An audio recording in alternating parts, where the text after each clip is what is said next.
नमस्ते मेरे प्रिय छात्रों और छात्राओं, आशा करती हूँ आप सभी अपने अपने घरों में स्वस्थ और सुरक्षित होंगे। जैसा कि आपको पता है हमारा स्कूल का नया सत्र आरंभ हो चुका है, तो सबसे पहले तो आपको अपनी नई नई कक्षाओं में आने की बहुत बहुत बधाई।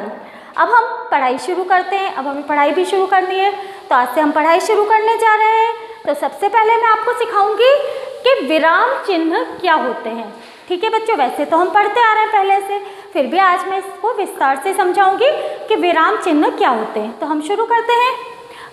भाषा लेखन के समय प्रयुक्त संकेत चिन्हों को ही विराम चिन्ह कहते हैं। ठीक है बच्चों, अब विराम चिन्ह का अर्थ क्या होता है? विराम चिन्ह का अर्थ होता है रुकना, ठहरना या विश्राम करना।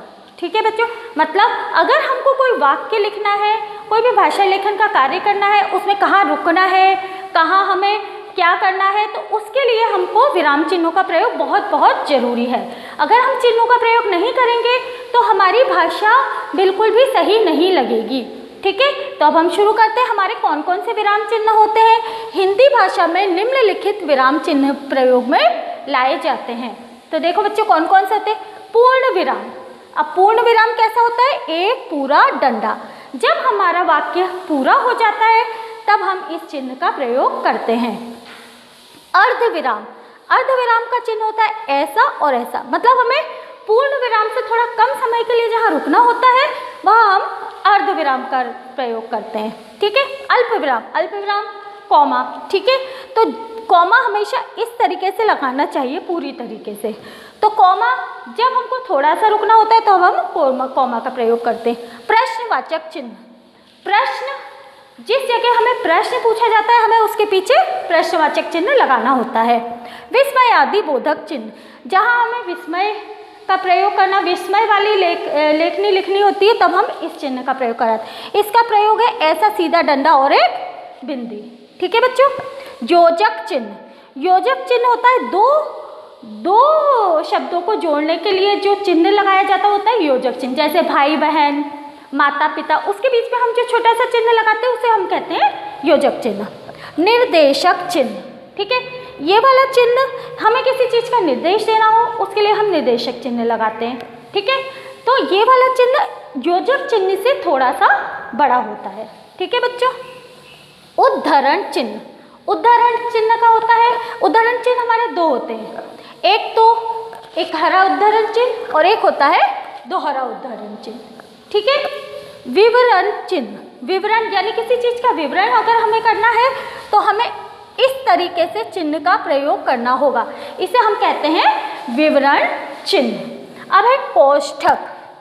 कोष्ठक हम सभी को पता है, हम किसी चीज़ को बताना होता है, कुछ करना होता है, उसे हम कोष्ठक, तो एक ये बड़ा कोष्ठक होता है और एक ये छोटा कोष्ठक होता है। ठीक है। हंस पद चिन्ह। यदि हम किसी वाक्य में लिखने में कोई चीज़ भूल जाते हैं तो उसे हम उसके बीच में ऊपर लिखते हैं, तो हम ऐसा निशान बनाते हैं, इसको कहते हैं हंस पद। अब ये जो निशान है ये हंस के पैरों जैसा है, तो इसीलिए इसका नाम हंस पद चिन्ह रखा गया है। लाघव चिन्ह। लाघव होता है अगर हमें किसी चीज़ को लघु रूप में दर्शाना हो, यानी कि शॉर्ट फॉर्म में दर्शाना हो, उसे हम कहते हैं लाघव। जैसे उदाहरण या पंडित के आगे प लिख के और हम एक छोटा सा गोला लगाते थे, उसको हम कहते हैं लाघव चिन्ह। विस्मरण चिन्ह।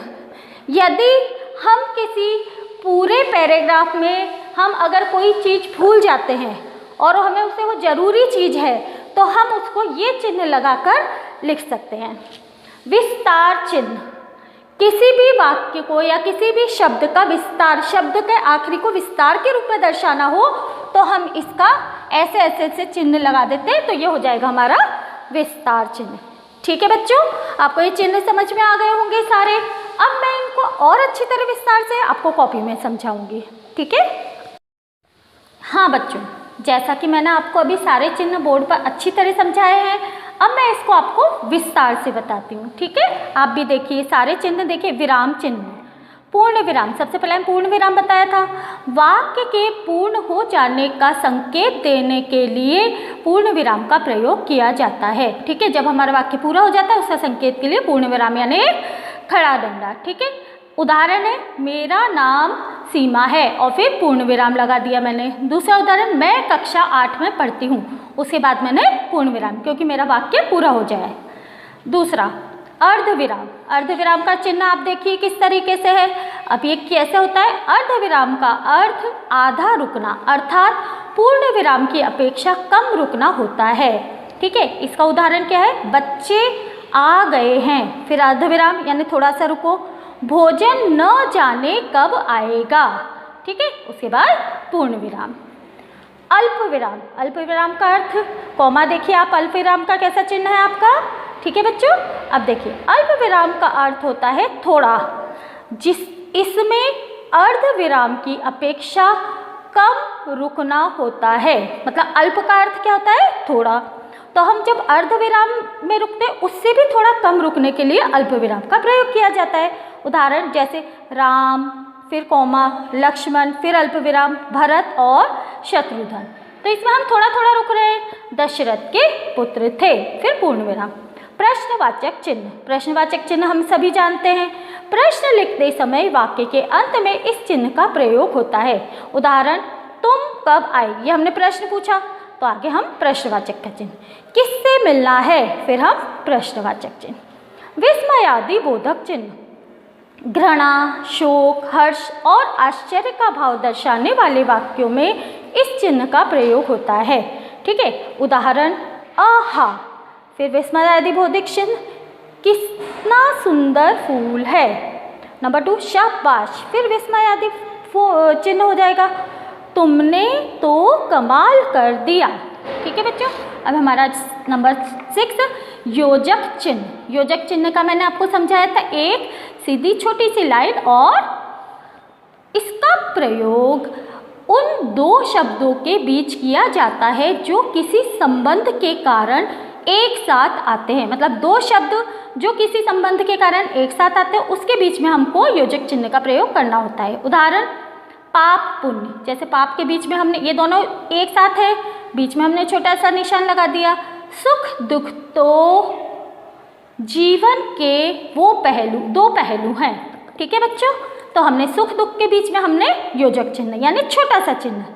अब अगला है हमारा 7वां, निर्देशक चिन्ह। ठीक है, निर्देशक चिन्ह का प्रयोग हमें क्या करना होता है? निर्देशक चिन्ह का जो आकार होता है वो योजक चिन्ह की अपेक्षा कुछ बड़ा होता है। इसका प्रयोग निर्देश के लिए किया जाता है। मतलब किसी को निर्देश देना होगा तो हमें निर्देशक चिन्ह का प्रयोग करना होगा। उदाहरण, माँ ने कहा, फिर निर्देशक चिन्ह, बेटा सदा उन्नति करो। ईदगाह, फिर निर्देशक, मतलब ईदगाह किसने लिखा है? मुंशी प्रेमचंद्र ने। ठीक है बच्चों, 8वां है हमारा उद्धरण चिन्ह। उद्धरण चिन्ह, अब ये होते हैं एक हरा उद्धरण चिन्ह और दोहरा उद्धरण चिन्ह।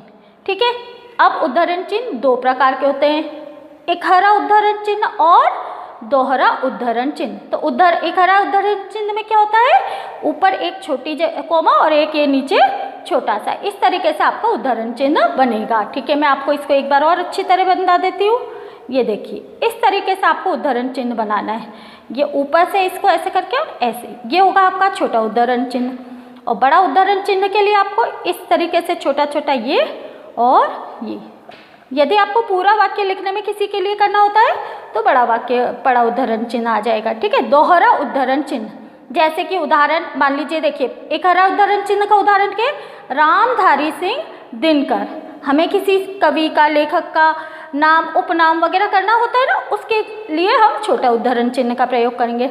बड़ा उद्धरण चिन्ह, दोहरा उद्धरण चिन्ह, लाल बहादुर शास्त्री ने कहा था, फिर क्या कहा था?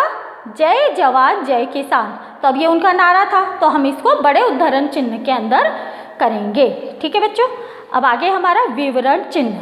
विवरण, किसी विषय के विवरण या व्यापक जानकारी के पूर्व इस चिन्ह का प्रयोग किया जाता है। मतलब किसी विषय का विवरण करना हो या उसकी पूरी जानकारी देनी हो तो ये प्रयोग किया जाता है। उदाहरण, भारतीय सभ्यता का सूत्र है, उद्धरण चिन्ह, सत्यम शिवम सुंदरम। ठीक है, भारतीय सभ्यता का सूत्र है, विवरण चिन्ह, सत्यम शिवम सुंदरम। संज्ञा के 3 भेद हैं, व्यक्तिवाचक, जातिवाचक और भाववाचक। तो देखिए 3 भेद है। क्या है, हमने विवरण चिन्ह मतलब उसका विवरण बताया है हमने। ठीक है बच्चों, अब है हमारा नंबर 10 कोष्ठक। ठीक है बच्चों, वाक्य के किसी शब्द का अर्थ या जरूरी विवरण लिखना हो तो हम कोष्ठक में लिखा जाता है। ठीक है, जैसे कि परस्पर का अर्थ होता है आपस में, तो हम आपस में को कोष्ठक में लिख देंगे। हम दोनों चीज़ तो एक साथ नहीं लिख सकते, तो इसको सही से समझाने के लिए हम कोष्ठक में। प्यार से रहो, क्रम प्रदर्शन करने के लिए प्रश्न, क के लिए हम अपना कोष्ठक लगाते हैं, ख के लिए कोष्ठक लगाते हैं। ठीक है ना, आदि।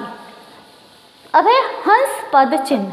इस चिन्ह का प्रयोग उस समय किया जाता है जब हम वाक्य में कुछ लिखना भूल गए हों और उस शब्द को वाक्य के ऊपर लिख रहे हों। ठीक है, तो इसका आकार इस हंस के समान होता है। जैसा कि मैंने आपको पहले भी समझाया था कि इसका आकार हंस पक्षी के पैर जैसा होता है, इसलिए इसका हम क्या कहते हैं, हंस पद चिन्ह। ठीक है, उदाहरण देखो कैसा होता है ये चिन्ह, मेरा, फिर हमने ये वाला चिन्ह लगा दिया। मान लीजिए हम ये नाम लिखना भूल गए बीच में, तो हम ये चिन्ह लगा के इसका नाम ऊपर लिख सकते, जैसे मेरा नाम रमा शर्मा है। ठीक है, दूसरा देखिए, आप भी घर आइएगा। मान लीजिए मैं पूरा लिख दिया और हमारे लिखना भूल गई मैं, तो मैं ये चिन्ह लगाकर ऊपर लिख दूंगी हमारे, तो हमारा ये वाक्य सही माना जाएगा। लाघव चिन्ह, लाघव का निशान होता है एक गोला। किसी शब्द को पूरा न लिखकर केवल प्रथम वर्ण लिखने के पश्चात यह चिन्ह लगाया जाता है। इसे संक्षेप सूचक भी कहा जाता है। जैसे डॉक्टर, जैसे हमने डॉक्टर पूरा ना लिखा और गोला लगा दिया, तो ये हमारा पूरा डॉक्टर माना जाएगा। लाघव चिन्ह यानी लघु में लिखना है ना, शॉर्ट में लिखना। APJ अब्दुल कलाम, सबके बीच में मैंने लाघव चिन्ह लगाया है। क्र के बाद लाघव, कृपया पृष्ठ उलटिए, तो बीच में सबके मैंने लाघव चिन्ह का प्रयोग किया है। विस्मरण चिन्ह, ये विस्मरण चिन्ह, यदि लेखन के समय कोई महत्वपूर्ण बात का बड़ा हिस्सा छूट जाए तो उस वक्तव्य के अंत में लिखने के पूर्व और जहाँ वह बात लिखी जानी चाहिए दोनों स्थानों पर इस चिन्ह का प्रयोग किया जाता है। ठीक है, यदि हमारा कोई बड़ा हिस्सा छूट जाता है तो हमें लाघव चिन्ह का प्रयोग किया जाना चाहिए। जैसे आज हमारे विद्यालय में क्रिकेट का मैच खेला था। ठीक है ना, आज हमारे विद्यालय में क्रिकेट का मैच खेला गया, फिर लाघव चिन्ह का प्रयोग। यह मैच DAV और DPS की 12वीं कक्षा के लड़कों के बीच था। ठीक है, तो हमने इसमें कौन सा चिन्ह लगाया है, विस्मरण चिन्ह। विस्तार चिन्ह, विस्तार चिन्ह अगर जब किसी गति या कथन को आगे बढ़ाने के समय पुनः पुनः बोला जाता है, मतलब उसे आगे बढ़ाने के लिए बार बार बोला जाता है, तो लेखन में वहाँ विस्तार के संकेत चिन्ह देखिए का प्रयोग होता है। ठीक है ना, अगर हमें किसी को बार बार बोलना होता है तो लेखन यानी लिखते समय उसमें विस्तार के लिए संकेत चिन्ह का प्रयोग किया जाता है। जैसे कि उदाहरण है आपका, तूफानों की ओर बढ़ा दे, कौमा नाविक निज पतवार, कौमा नाविक निज पत। अब इसको हमको बार बार बोलना है, नाविक निज पतवार नाविक, तो हम इसके आगे हमारा विस्तार चिन्ह लगा देंगे। ठीक है बच्चों, आपको ये समझ में आ गया होगा। ठीक है, सारे चिन्ह समझ में आ गए ना? ओके। हाँ बच्चों, आशा करती हूँ आपको ये सारे विराम चिन्ह बहुत अच्छी तरह समझ में आ गए होंगे। अब आप जो मैं आपको होमवर्क दूंगी उसको आप बहुत सुंदर सुंदर अक्षरों में अपनी नई कॉपी में कीजिएगा। ठीक है बच्चों, नई कॉपी में कीजिएगा, उसे फिर हम चेक करेंगे। ओके बच्चों, आपको अच्छी तरह समझ में आ गया होगा। धन्यवाद।